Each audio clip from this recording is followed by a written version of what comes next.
Hello friends, नमस्कार सगळ्यांना. गेली 3 महिने झालं वेगवेगळ्या पद्धतीने आपण इंस्टाग्रामवर, फेसबुकवर, व्हॉट्सअपवर आणि यूट्यूबवर जो काही धुमाकूळ बघतो आहे, या देशात चाललेली परिस्थिती, पेपरफुटी, भ्रष्टाचार, बेरोजगारी, महागाई, पेट्रोलचे वाढते दर, अशा वेगवेगळ्या पद्धतीनं सामान्य माणूस ज्या पद्धतीनं या सरकारवर आक्रोश करत आहे हे आपण बघितलेलं आहे. मित्रांनो, आज केंद्रीय मंत्री धर्मेंद्र प्रधान यांनी राजीनामा दिलेला आहे आणि तो राजीनामा इतक्या सहजासहजी मिळालेला नाही आहे. या राजीनाम्याबद्दल आपण थोडंसं एक ओघवता आढावा घेऊयात. 17 मे 2026 रोजी भारताचे सरन्यायाधीश यांनी इथल्या तरुण पिढीला, इथल्या तरुण युवकांना, इथल्या झंजीला कॉक्रोच असं समजलं. कॉक्रोच असं संबोधता सोशल मीडियावर ही बातमी वाऱ्यासारखी गेली आणि कॉक्रोच शब्द वेगवेगळ्या पद्धतीने सगळीकडे व्हायरल झाला. तोच कॉक्रोच शब्द परदेशात शिकत असलेले, अमेरिकेत शिकत असलेले अभिजित दिपके यांनी उचलला आणि इंस्टाग्रामवर एक पेज तयार केलं. त्या पेजला साधारण 3-4 दिवसामध्ये 23 मिलियन लोकांनी फॉलो केलं. या पेजवर अभिजित दिपके यांनी आपलं मत मांडलं. ज्या पद्धतीनं भारतामध्ये चाललेली परिस्थिती, भारतामध्ये चाललेलं वातावरण, भारतात चाललेली परिस्थिती, त्याच्यावर त्यांनी आपलं मत मांडलं आणि लोकांच्या प्रतिक्रिया जाणून घेतल्या. प्रचंड तरुणांनी, भारतातल्या असंख्य युवांनी या अभिजितच्या पेजला आणि त्यावर होत असलेल्या चर्चेला प्रतिसाद दिला.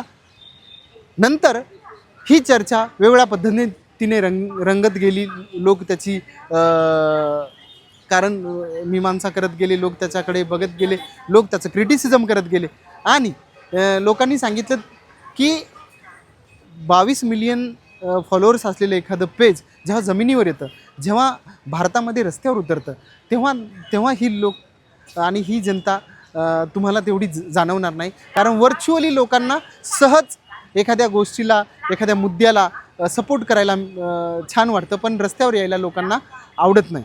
लोक आवाज उठवत नाहीत, लोक आपल्या भावना व्यक्त करत नाहीत, लोक सरकारविरोधात बोलत नाहीत, लोक आपला आवाज उठवत नाहीत, लोक आपले प्रश्न मांडत नाहीत. अशा वेगवेगळ्या चर्चा झाल्या. अभिजित दिपके आणि इतर लोक या सगळ्या गोष्टीबद्दल बोलत राहिले, चर्चा होत राहिली आणि साधारण 6 जून रोजी अभिजित दिपकेंनी जाहीर केलं की मी भारतात येतो आणि जंतर मंतर या ठिकाणी आपण एक आंदोलन करू केंद्रीय मंत्री धर्मेंद्र प्रधान यांच्या विरोधात. तारीख ठरली, वार ठरला, वेळ ठरली आणि लोक वाट पाहत राहिली. तर बरेच लोक अशी म्हणायला लागली की अभिजित काय येणार नाही, अभिजित आता परदेशात सेट झालेला आहे, अभिजित आता तिकडे शिक्षण घेत आहे, तो काय भारतात येत नाही. आता पेज बनून झाले, लोकांनी त्याला प्रतिसाद देऊन झाला, लोकांनी त्याला फॉलो करून झाले आणि अशातच अभिजित भारतरत्न डॉक्टर बाबासाहेब आंबेडकरांचं एक पुस्तक घेऊन दिल्ली विमानतळावर दाखल झाला. दिल्ली विमानतळावर दाखल झाल्याच्या नंतर ही बातमी पुन्हा मीडियावर वाऱ्यासारखी व्हायरल झाली. जंतर मंतरवर कुठलंही स्टेज नव्हतं, कुठल्याही राजकीय पक्षाचा बॅनर नव्हता, कुठलेही मोठे मोठे नेते नव्हते, कुठले अनुभवी लोक नव्हते. फक्त 18 ते 25, 26, 27 वर्षाचे जे काही तरुण होते हे या जंतर मंतरच्या आंदोलनाला सहभागी झाले होते. अभिजित दिपके या आंदोलनात सहभागी झाला. आशुतोष रांका, सौरभ दास, विजेता दहिया आणि इतर JNU-मधले लोक या आंदोलनाला सहभागी झाले. मित्रहो, हे आंदोलन त्या दिवशी 1000-2000 लोकांच्या संख्येने पार पडलं. या आंदोलनाची परत मीडियाने वेगळ्या पद्धतीने त्यांच्या पद्धतीने काय म्हणूयात समीक्षा केली. हे आंदोलन काय यशस्वी झालं नाही. 22 मिलियन लोकांनी फॉलो केलं, 22 मिलियन लोकांनी या पेजला पाठिंबा दिला, पण रस्त्यावर पाठिंबा द्यायला कोणी आलेलं नाही. त्याच दिवशी संध्याकाळी अभिजितनी काय केलं की 11 जून 2026ला सावित्रीबाई फुले पुणे विद्यापीठात या आंदोलनाची दुसरी डेट जाहीर केली आणि हे आंदोलन 11 जून रोजी सावित्रीबाई विद्यापीठात पुन्हा एकदा रंगलं. महाराष्ट्रातल्या वेगवेगळ्या कानाकोपऱ्यातली लोक या आंदोलनाला सहभागी झाले. देशभरातून या आंदोलनाला लोक आली आणि हे आंदोलन पुन्हा वाजलं. पुणे हे विद्येचं माहेरघर आहे. या विद्येच्या माहेरघरामध्ये सावित्रीबाईंनी या शिक्षणाची मूढ रवली. त्या ठिकाणी हे आंदोलन झालं आणि पुन्हा अजून या आंदोलनाला मोठा पाठिंबा मिळाला. नंतर हे आंदोलन लखनौला झालं, जयपूरला झालं, हैदराबादला झालं, बेंगलुरूला झालं. जयपूरमध्ये अभिजितवर हल्ला पण झाला. हे आंदोलन दिल्लीला झालं, पंजाबमध्ये झालं. अशा वेगवेगळ्या ठिकाणी आंदोलन होत होत होत होत हे आंदोलन पुढे गेलं. 27 जूनला या आंदोलनाला पुन्हा आपले सोनम वांगचुक यांनी पाठिंबा दिला आणि त्यांनी सांगितलं की हंगर स्ट्राईक मी आता करणार आहे.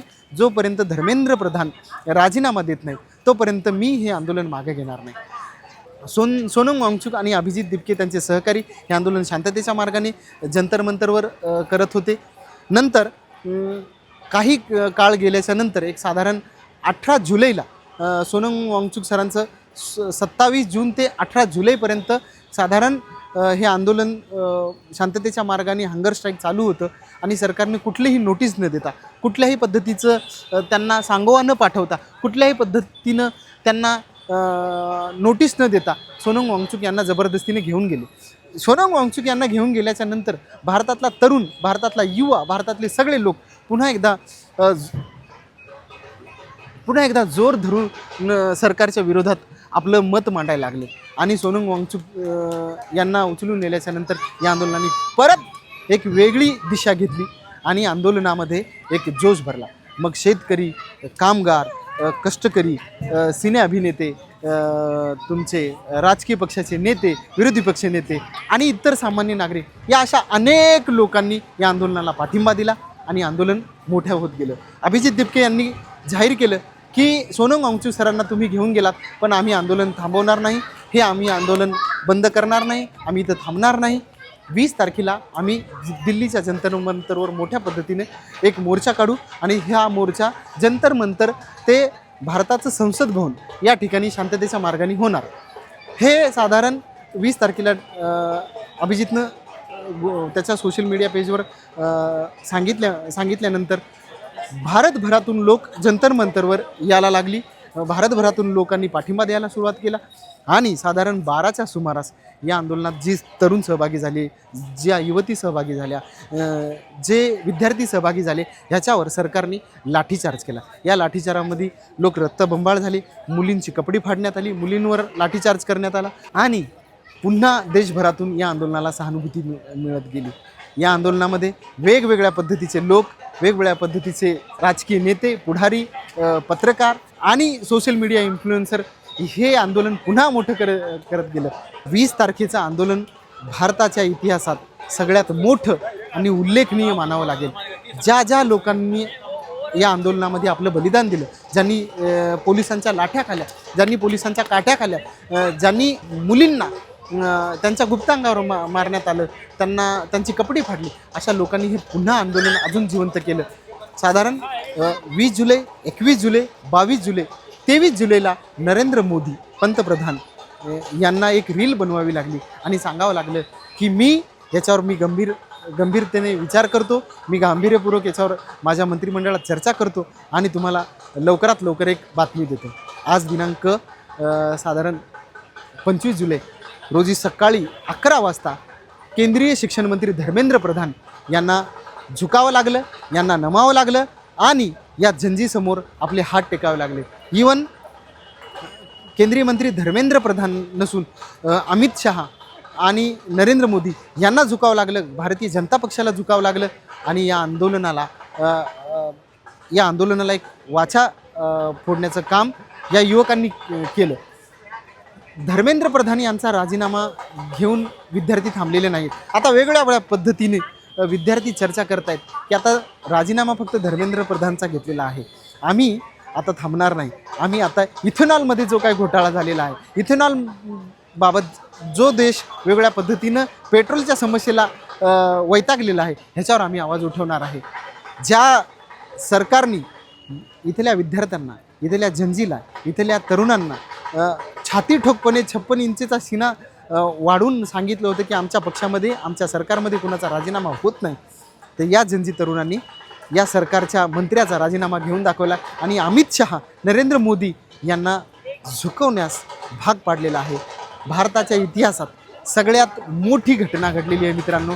भारताच्या इतिहासात सगळ्यात मोठं वातावरण घडलेलं आहे. जे काही जनजी आहे या जनजीनं ज्या पद्धतीनं हे आंदोलन आपल्या हातात घेतलं, आपल्या मनगटात घेतलं आणि देशाला दाखवून दिलं की आपले प्रश्न, आपले अधिकार आणि आपल्या मागण्या मांडण्यासाठी कुठल्याही हुकुमशहाला, कुठल्याही डिक्टेटरला, कुठल्याही फॅसिझमला, कुठल्याही बादशाही सरकारला घाबरायचं नाही. हे सरकार आपण निवडून दिलेलं आहे. या सरकारला आपण प्रश्न विचारू शकतो, या सरकारला आपण घरी बसू शकतो. हे या आंदोलनातून आज सिद्ध झालेलं आहे मित्रांनो.